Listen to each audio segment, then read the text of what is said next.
सीतार्ता गोविंदम शरणम यो। गौणे बछड़े गोपी ग्वाल थर के मारे ठंड के मारे थर कांपने लगे। गोविंदम शरणम यो, गोविंद के शरण, कन्हैया बचाओ बचाओ बचाओ। भगवान ने इतुत्वेन हस्तेन कृत्वा गोवर्धनाचलम दधार लीलया कृष्णा छत्राकमेव बालका। जैसे बरसात में कुछ छत्ते निकलते हैं, बरसाती छोटा बच्चा बिना प्रयास के उखाड़ लेता है। उनका नाम लेने वाला नहीं होता है, वो नहीं में हंसी खेल छतरी है बच्चे। ऐसे छत्राक में बालका है, बरसाती छत्ते जैसा उखाड़ लिया और उखाड़ करके भगवान ने 7 कोस के पहाड़ को सबसे छोटी उंगली कनिष्ठिका के ऊपर भार मार दिया। मेघों का सारा पानी समाप्त हो गया, लेकिन ब्रजमंडल पर धूल पड़ गई। 5 दिन हो गया, भैया यशोदा से नहीं रहा गया। जहां प्रेम ज्यादा होता है ना, वहां अनिष्ट की आशंका होती है। भैया यशोदा ने कहा, अरे ग्वालो बालो दौड़ो दौड़ो, कन्हैया को हाथ लगाओ, नहीं तो कहीं थकान आ जाएगी, बांह हिल जाएगी तो सारा ब्रजमंडल बह जाएगा, ये हम लोग दब जाएंगे उसके नीचे। सारे ग्वाल बाल आपस में विचार कर रहे हैं, लेकिन राधा रानी से नहीं रहा गया। राधा रानी गई और दौड़ करके गोविंद के हाथ में हाथ लगा दिया। जैसे हाथ में हाथ लगाया,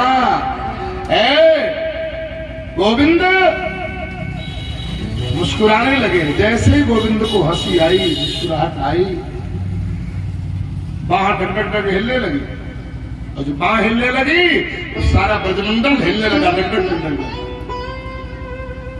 आप 50 किलो का वजन उठा सकते हैं, लेकिन वजन उठाते समय कदाचित आपको हंसी आ जाए तो मामला लड़खड़ा जाएगा।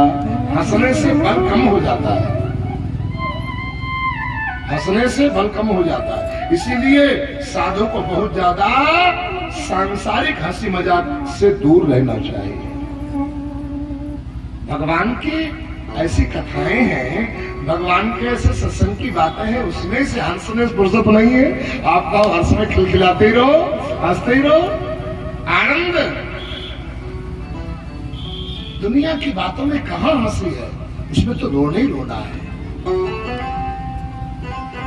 तो इसलिए जो है भगवान को हंसी आई।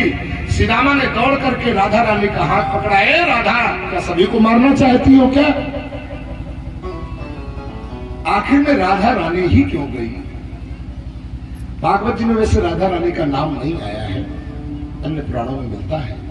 राधा रानी का नाम जब कहीं आवश्यकता पड़ा ना, तो भगवान सुखदेव जी ने गोपी गोपी, कोई गोपी या श्री आदि लगा करके संबोधित किया है। और दूसरी बात इसलिए नाम नहीं लिया क्योंकि राधा रानी स्वयं सुखदेव की गुरु है, अब गुरु का अनावश्यक आकार नाम लेना नहीं चाहिए। 5 लोगों का परिवार में नाम नहीं लेना चाहिए अनावश्यक। आत्मनामो गुरुर्नामो नामाति कृपणस्य च श्रेयस्कामो न ग्रहणीयादि ज्येष्ठ पुत्रयो। आत्मनामो, अपना नाम अनावश्यक, गुरु का नाम अकारण। कोई पूछेगा तो बताना पड़ेगा। नामाति कृपणस्य च, तुम्हारे यहां कोई कंजूस रह रहा हो, उसका नाम नहीं लेना चाहिए।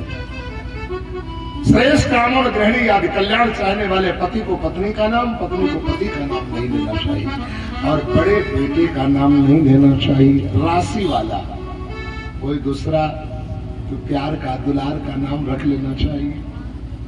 लेकिन आजकल फैशन में बाबूजी भले न नाम ले लें, कि शहरों में बबुआएं जरूर नाम लेती है, उनके नाम लिए फैशन चल गया नाम लेने का। बाबूजी तो मम्मी में कह के काम चला लेते हैं। बेटा मम्मी कहाँ है? बेटा मम्मी से कह दो चाय लाए, बेटा मम्मी से कह दो भोजन लाए, बेटा मम्मी से कह दो पैसा ले आए। बच्चा बार रास्ता देख रहा है, पापा बाहर से आए कुछ लेकर के आया, बच्चा हालचाल नहीं पूछ रहे। पहले एकदम बेटा मम्मी कहाँ है? घर में नहीं, मम्मी कहाँ है? मम्मी कहाँ? बेटा मम्मी कहता है, पापा मम्मी कहते हैं, पता नहीं अपनी मम्मी को मम्मी कहते हैं। बच्चों की मम्मी को मम्मी कहते हैं। और जरा सा मम्मी कहीं इधर उधर हो जाए तो पापा बौखला जाते हैं, पास पड़ोस में झांक। तो बाजार में चले गए, बात चल के मम्मी बाजार गई है, बाजार जाने लगे एकदम दौड़।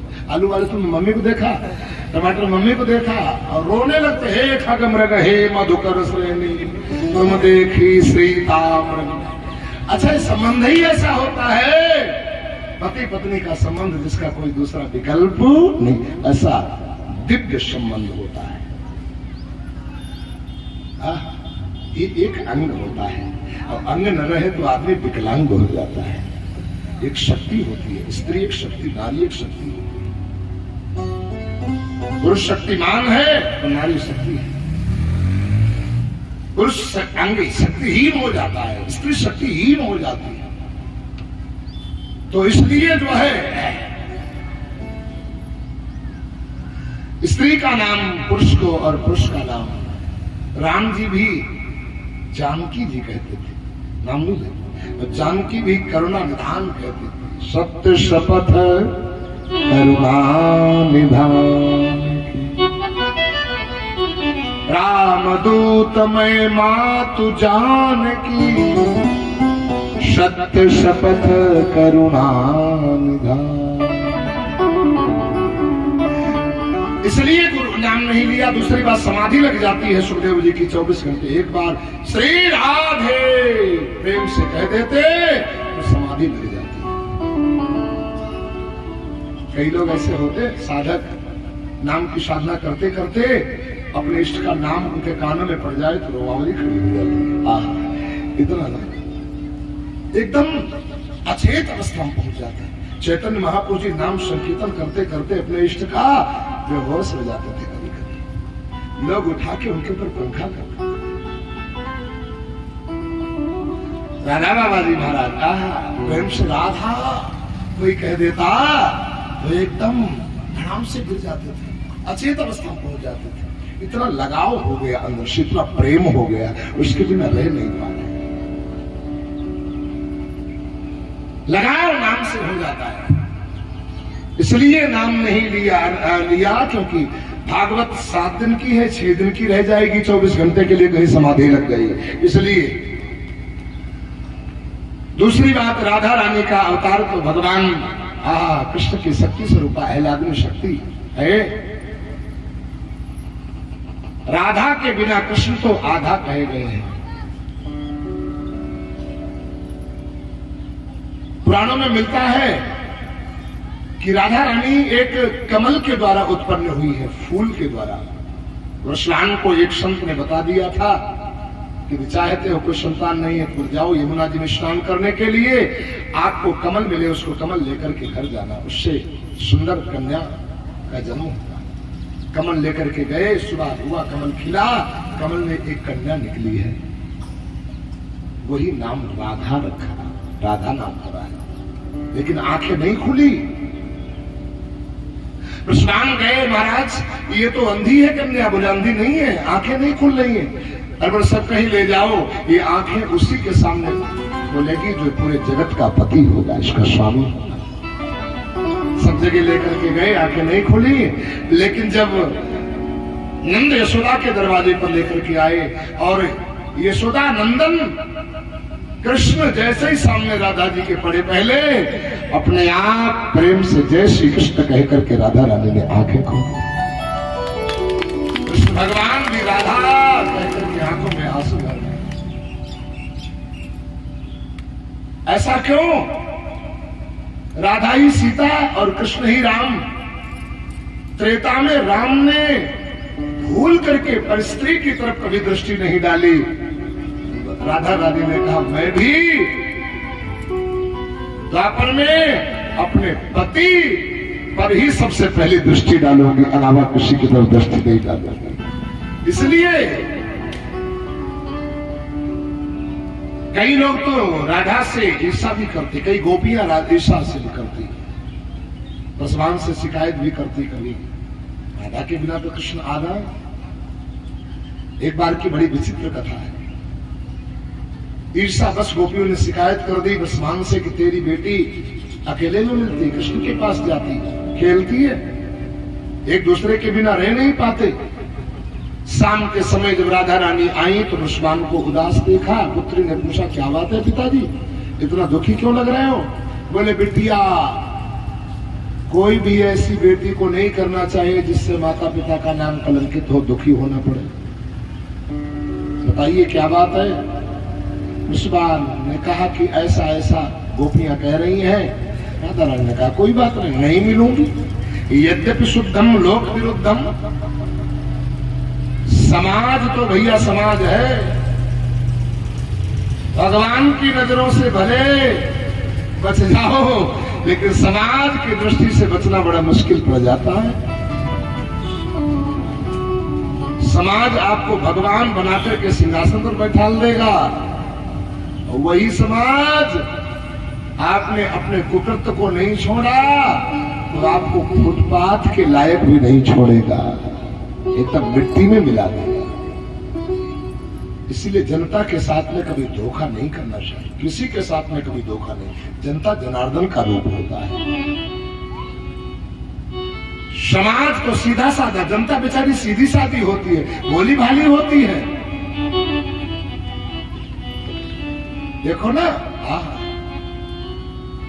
धन्य है जैसा हमारा बरखेड़ा वैसा मथाना, कहने में कोई संकोच नहीं लग रहा है। अभी मैं पहली बार आया, जिस दरवाजे पर जाता हूं एकदम लोग इंतजार करते हुए बैठे हैं,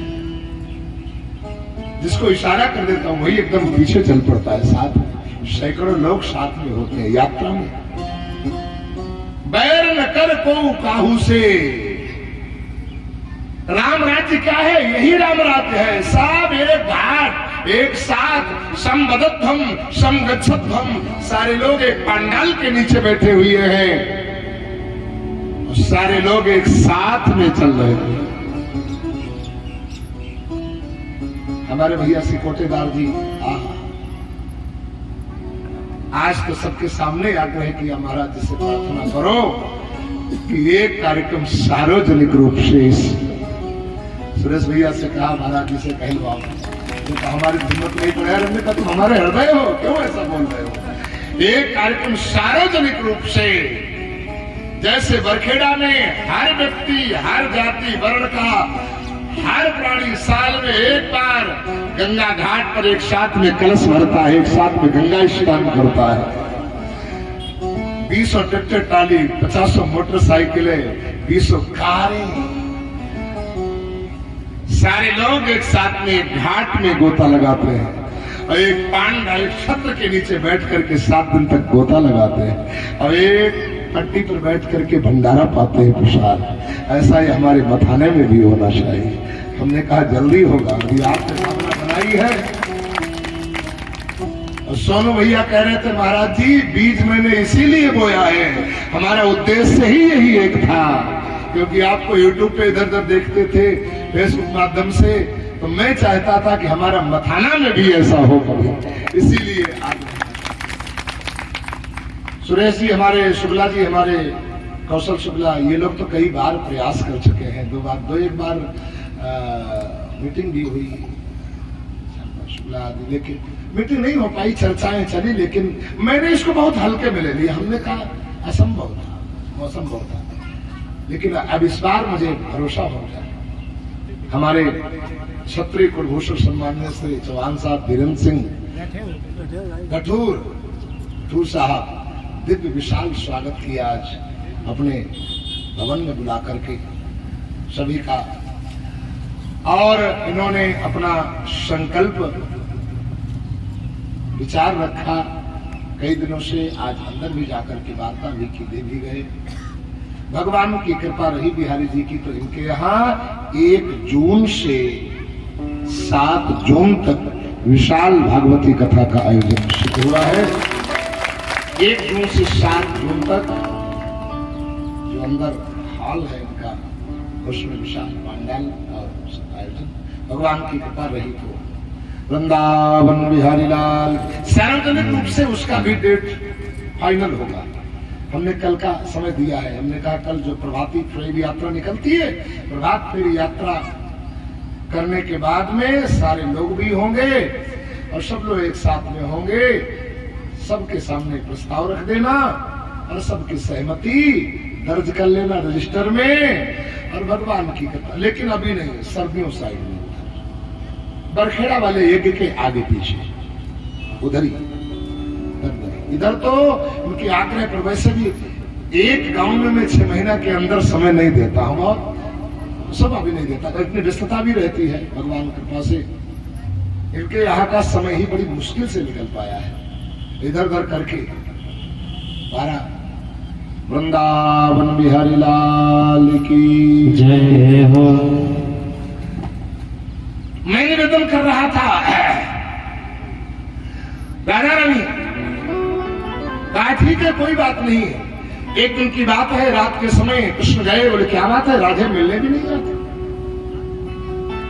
राधा रानी की आंखों से आंसू गिरने लगे और कहा ऐसी ऐसी बात कुछ गोपियों ने कही है, मेरे पिता को कलंक लगे, शर्मिंदा होना पड़े, तो ऐसा काम नहीं करना चाहिए ना।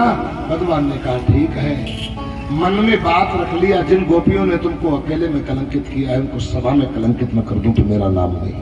धैर्य रखो। 2-4 महीना हो गए, 2-4 महीना हो गए, राधा रानी नहीं आ रही।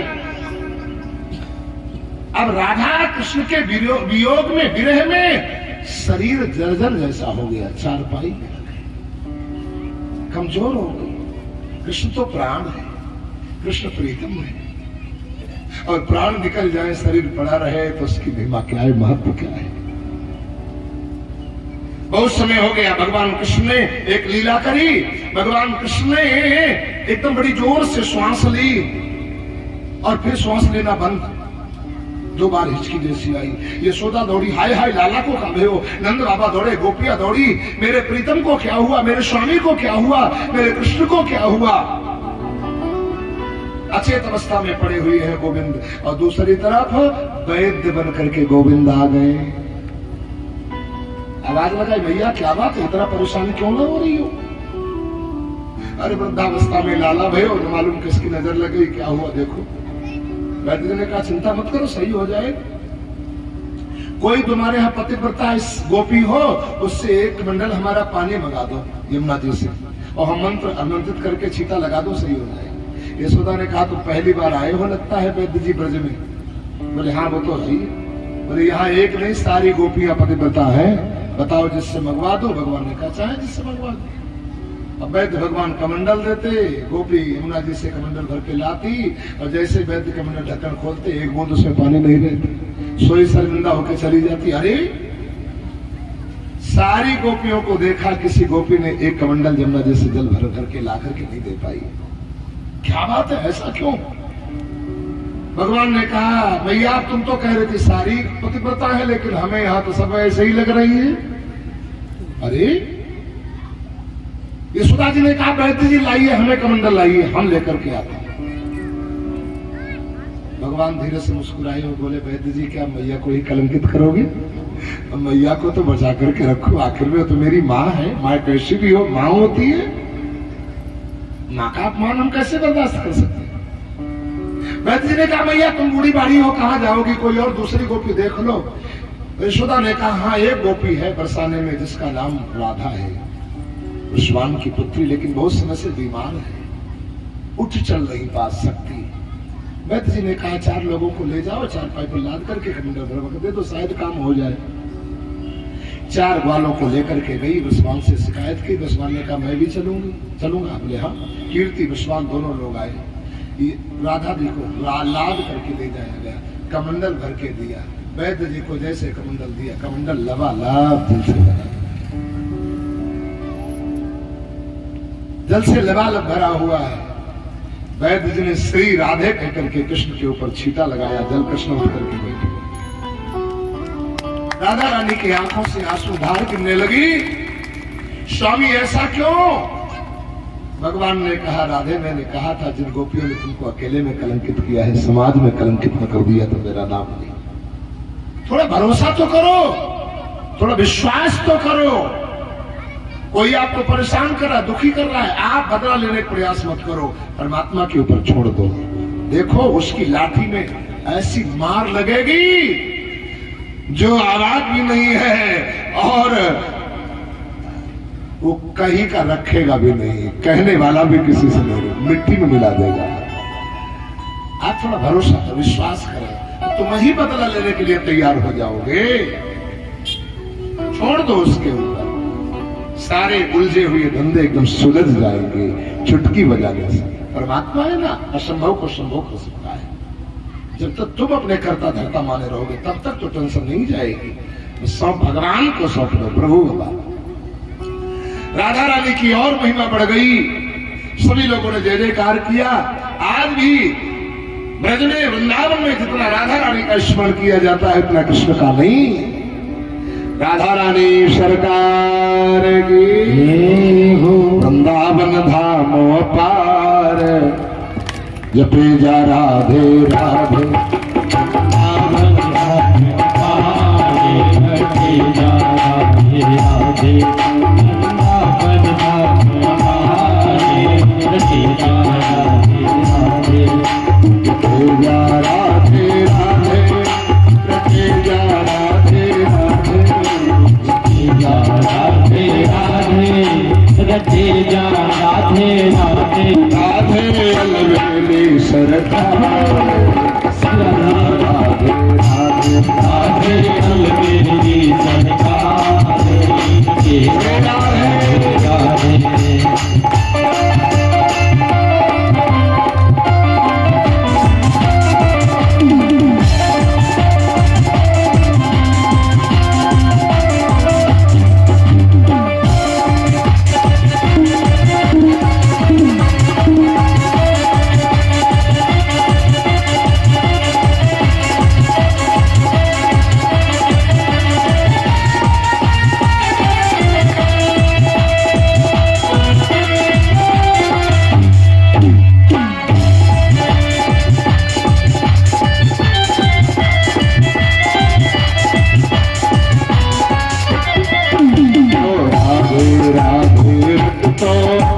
जन्म जन्म को कटतो, राधे राधे रटतो, दुख जन्म जन्म को कटतो,